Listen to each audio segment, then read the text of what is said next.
Siyo. Muna balang bitaw, isa may sulusubra balang. Oo eh. Pang emergency yan eh. Ang tiga na si Lord.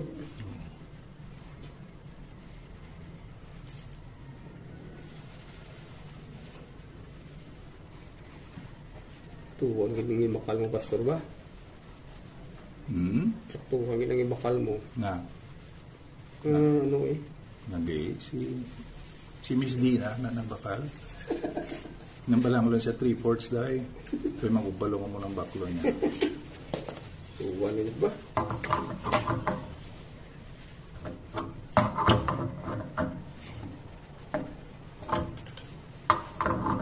May gamay ko sining ano yun?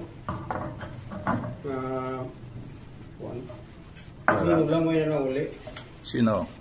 Lang mo yun na mauli. Amo na ang manugulam, kalabanan. Kalabanan sa manugulam, kakalipat maguli. Yan ang mauli sa hapon. Di na no, in-plugka mo siya. Ako kung isa ko lang ako nang mahuya ka man.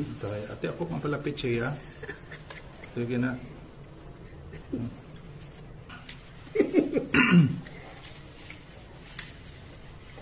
Heavy duty.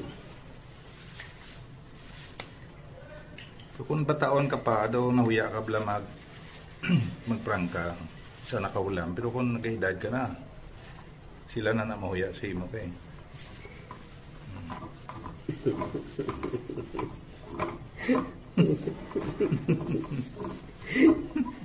May napudutan naman ko. Wisdom.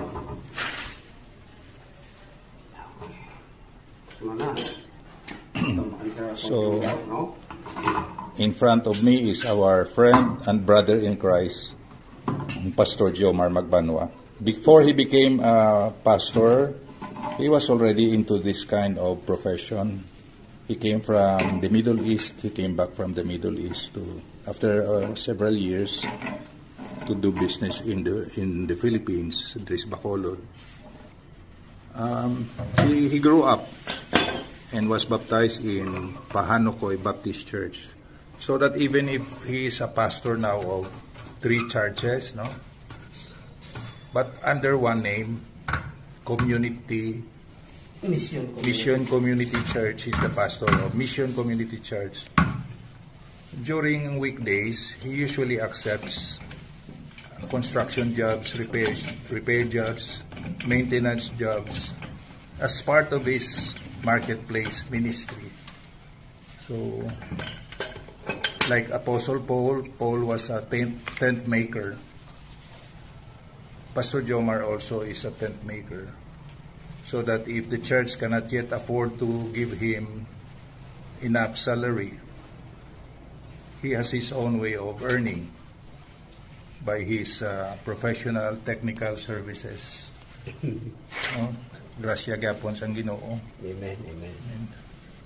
So halos tanani sa kusina, even that new roof up there, iyan na obra.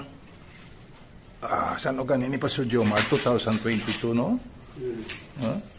Iyan ni obra, oo. Nagpasaka siya daw 3 hollow blocks ang wall.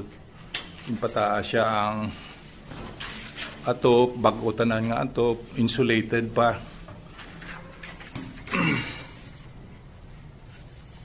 So buligan siya ni Lord, no? Nag-alam siya sa mga technical skills. Kag maalaman siya sa Biblia. Matuto man siya sa pamilya. Gabisit man sa mga brethren, mga members ng church. Kaga church planting gid siya. That's Pastor Jomar Magbanwa. So daw pirmi lang siya sako. May mga midweek pa siya, Bible studies. So this is part of maintenance sa balay. Inisla niya ang guba ng gate valve. So we now have a new gate valve. Thank you kay Pastor Jomar ha. Kag may cleaning pa.